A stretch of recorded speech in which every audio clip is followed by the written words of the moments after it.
Start.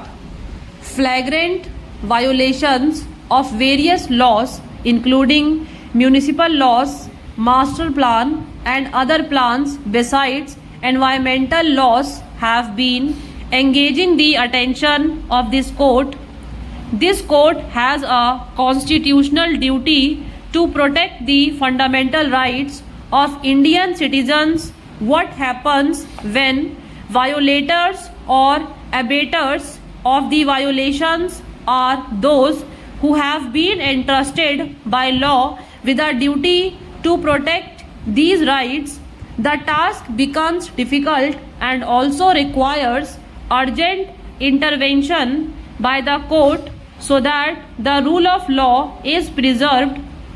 The problem is not of the absence of law but of its implementation. Considering such large-scale flagrant violations, this court had to prioritize as to which violations may be taken up first and then issue appropriate directions.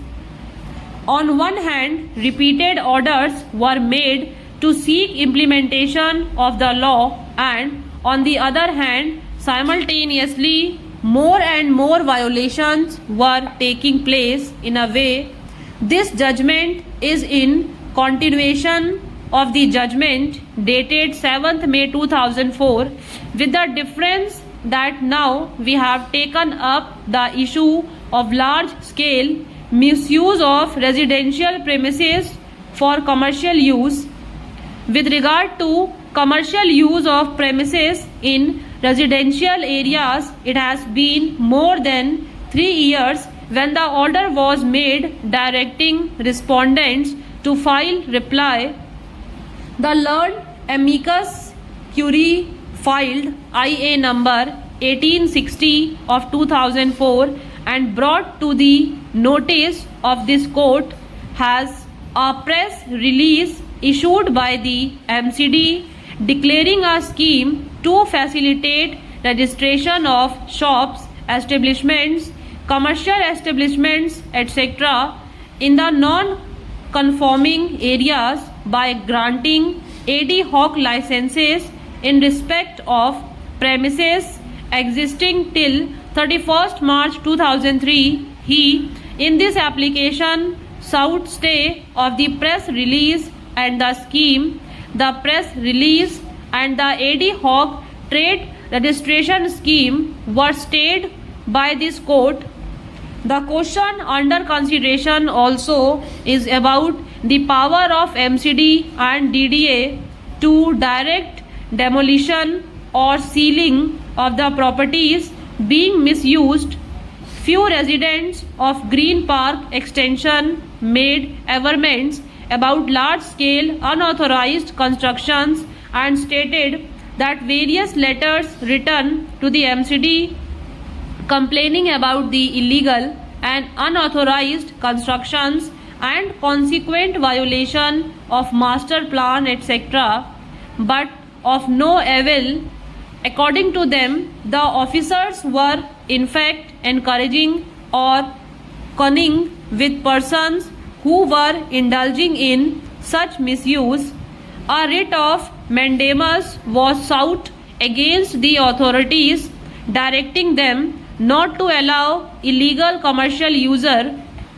The MCD filed a status report giving particulars of approximately properties in Green Park Main and 407 properties in Green Park Extension, stating that many properties were being used as commercial and others partly commercial. When this was the position in a small colony, one can well imagine and plight in manifold other residential colonies of Delhi.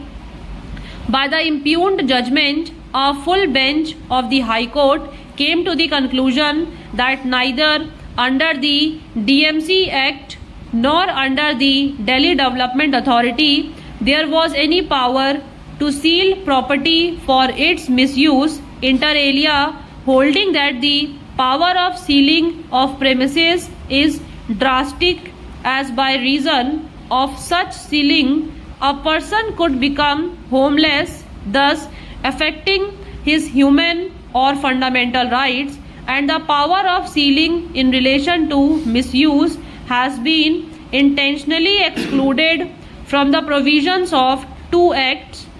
It is not in dispute that large numbers of residential premises are being misused for commercial purposes.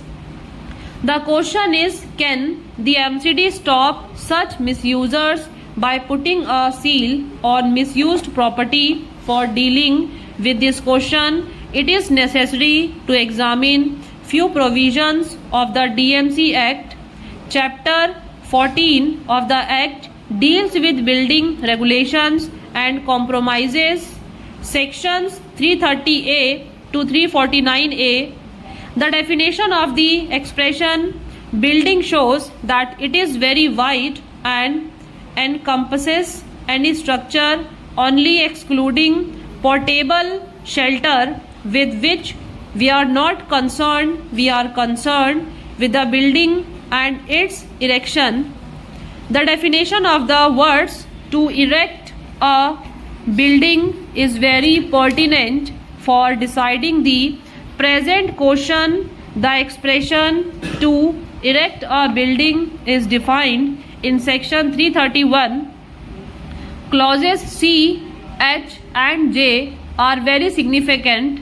These clauses bring in the concept of user of a building for the purpose of definition of the expression to erect a building in respect of an area where the notified land use is residential.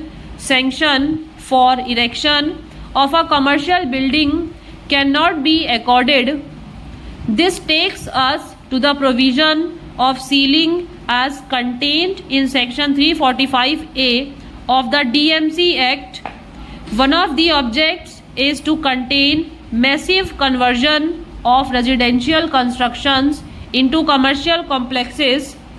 A plain reading of the aforesaid provisions show that sealing can be resorted to at any time before or after making an order of demolition under section 343 or under section 344. Section 347 contains a specific prohibition for change of the use of any land or building. Section 349A contains the power of the central government to make by laws for carrying out the provisions of Chapter 14. Regulations may provide for various matters, including the use of sites for building from different areas.